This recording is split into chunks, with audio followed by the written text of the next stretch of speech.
Good morning students. How are you? Welcome to all of you in physics class.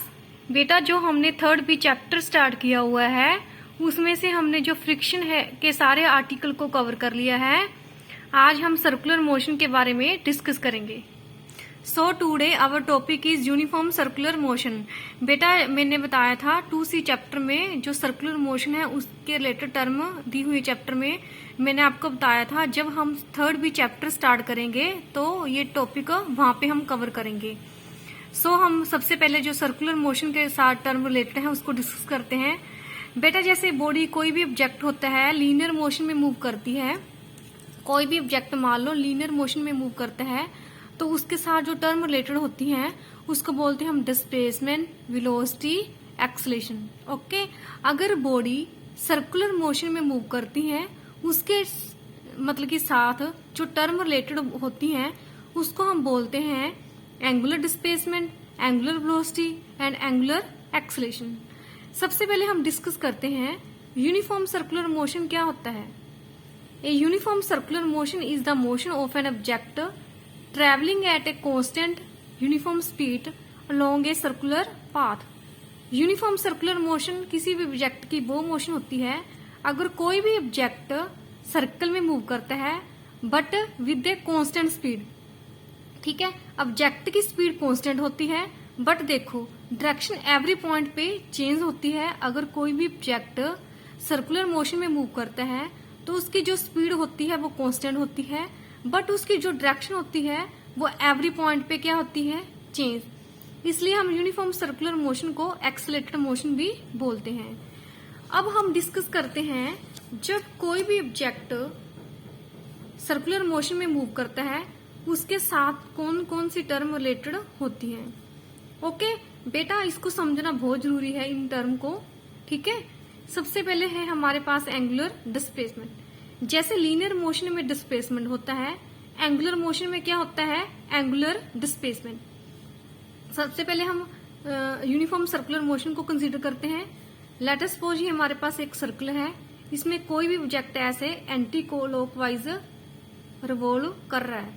Okay, let us suppose जो particle है उसकी initial position P थी, T time में particle ने distance इतना cover किया, मतलब कि let us suppose after time T particle की पोजीशन क्या होगी, Q। तो एंगुलर डिस्प्लेसमेंट का क्या फार्मूला होएगा, सबसे पहले जो एंगुलर डिस्प्लेसमेंट का सिंबल होता है वो थीटा होता है। ठीक है, angle is equal to arc upon radius. इसका क्या मतलब है, सबसे पहले मैंने आपको बताया एंगुलर डिस्प्लेसमेंट को क्या बोलते हैं, थीटा। एंगल का फॉर्मूला होता है आर्क अपॉन रेडियस। ये हमारे पास सर्कल है, सर्कल का सेंटर O है और सर्कल का रेडियस R है। ठीक है, ये एंगल थीटा है। Motion of the object anti clockwise है सर्कल में। एंगल का फॉर्मूला होता है आर्क अपॉन रेडियस।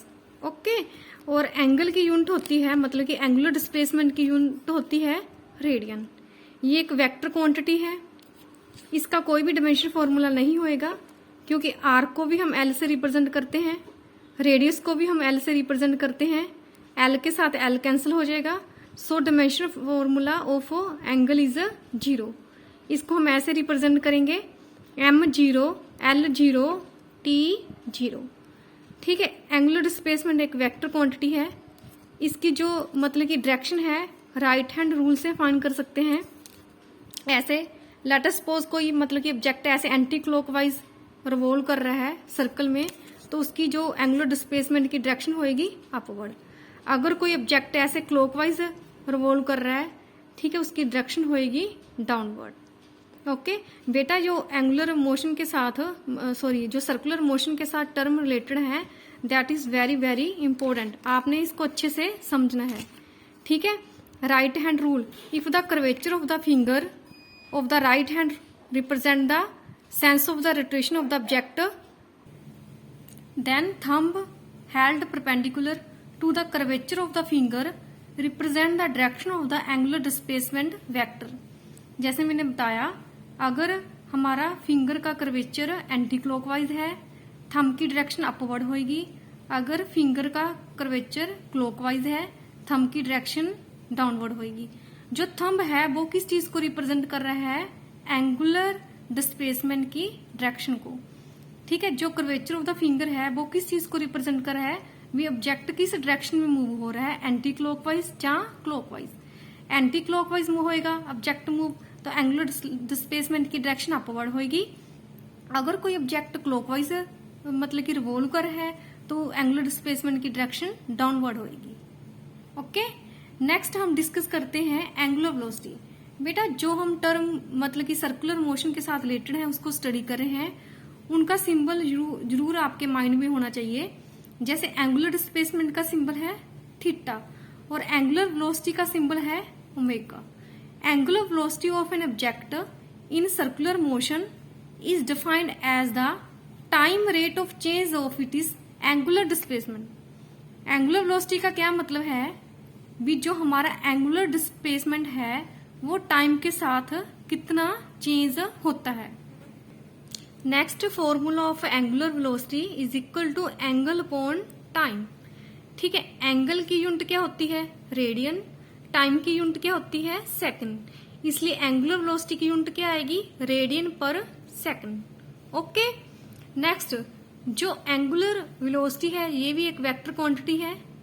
इसका डायमेंशन फॉर्मूला देखो क्या आएगा, एंगल का कोई भी डायमेंशन फॉर्मूला नहीं होता, टाइम का टी होता है, इसलिए एंगुलर वेलोसिटी का डायमेंशन फॉर्मूला आएगा m0 L0 t rest power -1। अब देखो जो एंगुलर वेलोसिटी का फॉर्मूला है उसको हमने इस फॉर्म में रिप्रेजेंट किया है। इसका क्या रीजन है, एंगल मतलब कि डेल्टा थीटा का मतलब टाइम के विद रिस्पेक्ट टू एंगल कितना चेंज हो रहा है, delta theta upon delta t when limit delta t tends to 0। बेटा मैंने आपको बताया था ये टर्म बार बार रिपीट हो रही है, जब नीचे वाली टर्म अप्रोक्सीमेट 0 के इक्वल होती है तो इस सारी टर्म को हम किस में चेंज कर देते हैं, फर्स्ट डेरिवेशन में। ठीक है, इसलिए delta t upon delta theta upon delta t limit delta t tends to 0, इस सारी टर्म को हम किस में चेंज कर देंगे, D theta upon d T. इसका क्या मतलब है, जो हमारा एंगुलर डिस्प्लेसमेंट है वो टाइम के विद रिस्पेक्ट टू कितना चेंज हो रहा है। नेक्स्ट हम डिस्कस करते हैं what is the relation between linear velocity and angular velocity. देखो लेट अस सपोज कोई भी ऑब्जेक्ट ऐसे एंटी क्लॉकवाइज रिवॉल्व कर रहा है। ठीक है, at time t object is at p, किसी गिवन टाइम टी पे ऑब्जेक्ट की पोजीशन पी थी and time t plus delta t the object v at theta, मतलब कि सॉरी क्यों, मतलब कि ऑब्जेक्ट ने थीटा जो एंगुलर डिस्प्लेसमेंट कवर किया, टी टाइम पे बॉडी की पोजीशन पी थी, T plus delta T time पे ऑब्जेक्ट की पोजीशन क्या है, क्यू। हमें पता है लीनियर वेलोसिटी का क्या फार्मूला होता है, डिस्प्लेसमेंट अपॉन टाइम, कितना डिस्प्लेसमेंट कवर किया बॉडी ने, delta L upon delta t. देखो ध्यान से, जो मतलब कि आर्क है इसको हमने डेल्टा एल से रिप्रेजेंट कर दिया। So delta l is equal to v delta t, इसको हमने इक्वेशन 1 से रिप्रेजेंट कर दिया। एंगुलर वेलोसिटी का क्या फार्मूला होता है, delta theta upon delta T. So delta theta is equal to mega delta t, इसको हमने 2 से रिप्रेजेंट कर दिया। एंगल का क्या फॉर्मूला होता है, आर्क अपॉन रेडियस। ठीक है, क्या फॉर्मूला होता है एंगल का, आर्क अपॉन रेडियस। एंगल को हमने डेल्टा थीटा से रिप्रेजेंट किया, आर्क देखो ध्यान से क्या है, डेल्टा एल, रेडियस क्या है आर, इसको हमने 3 से रिप्रेजेंट कर दिया। Put the value of delta theta and delta L from the equation 1 and 3। हमने डेल्टा थीटा की वैल्यू पुट करनी है और डेल्टा एल की वैल्यू पुट करनी है। ठीक है, डेल्टा थीटा की वैल्यू क्या है, omega delta T, delta L की वैल्यू क्या है, वी डेल्टा टी। ठीक है, डेल्टा टी के साथ डेल्टा टी कैंसिल हो जाएगा। So omega is equal to v upon r. V क्या है, लीनियर वेलोसिटी, ओमेगा क्या है, angular velocity. So v is equal to omega r. बेटा ये इंपॉर्टेंट फॉर्मूला है, linear velocity is equal to angular velocity into r. Next हम discuss करते हैं angular displacement. It is defined as the time rate of change of it is angular velocity. क्या है, angular velocity time के with respect to कितनी change होती है, that is called angular acceleration. इसका सिंबल है alpha. So alpha is equal to delta omega upon delta t. देखो जब टाइम बहुत लेस होएगा, limit delta t tends to 0, तो ये सारी टर्म है किस में चेंज हो जाएगी, फर्स्ट डेरिवेशन में। D omega upon d T का मतलब है जो हमारी एंगुलर वेलोसिटी है वो टाइम के विद रिस्पेक्ट टू कितनी चेंज हो रही है। ठीक है, इसकी यूनिट क्या होती है मेगा की, रेडियन पर सेकंड। एंगुलर एक्सेलरेशन का फॉर्मूला है एंगुलर वेलोसिटी अपॉन टाइम, इसलिए एंगुलर एक्सेलरेशन की यूनिट आ जाएगी रेडियन पर सेकंड स्क्वायर।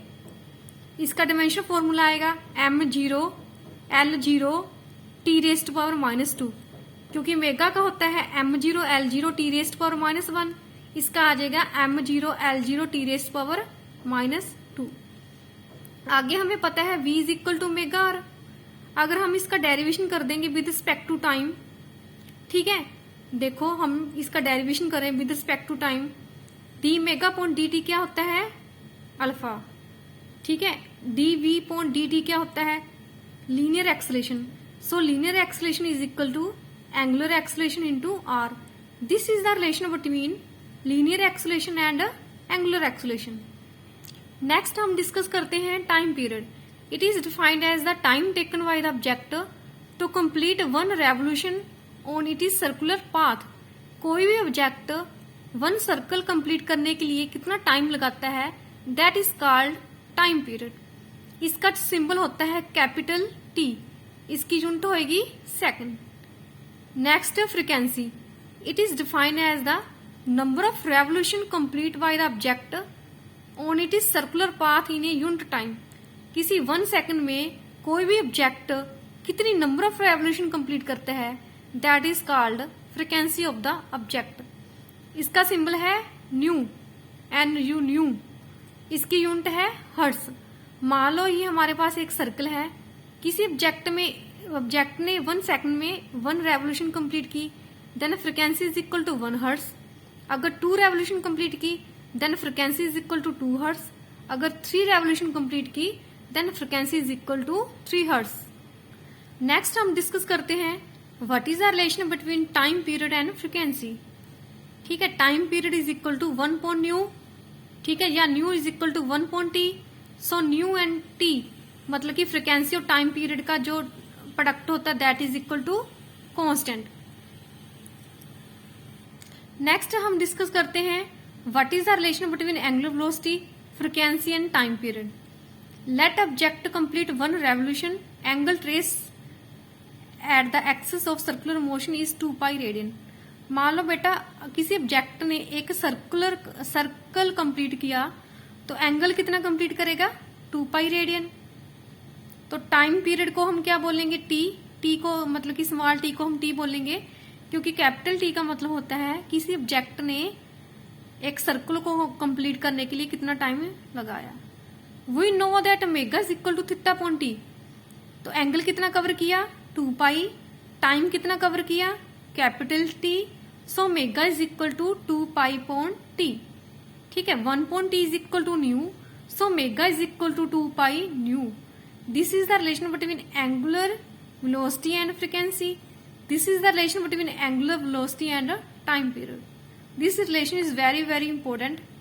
ओके स्टूडेंट्स, आज हमने जो सर्कुलर मोशन के साथ टर्म रिलेटेड होती है उसको डिस्कस किया। ठीक है, ये टर्म वेरी वेरी इंपॉर्टेंट है, आपने अच्छे से वीडियो देख के नोट्स बनाने हैं। कोई भी प्रॉब्लम हो तो मेरे साथ कंसल्ट करना है आपने। Okay, thank you, have a nice day.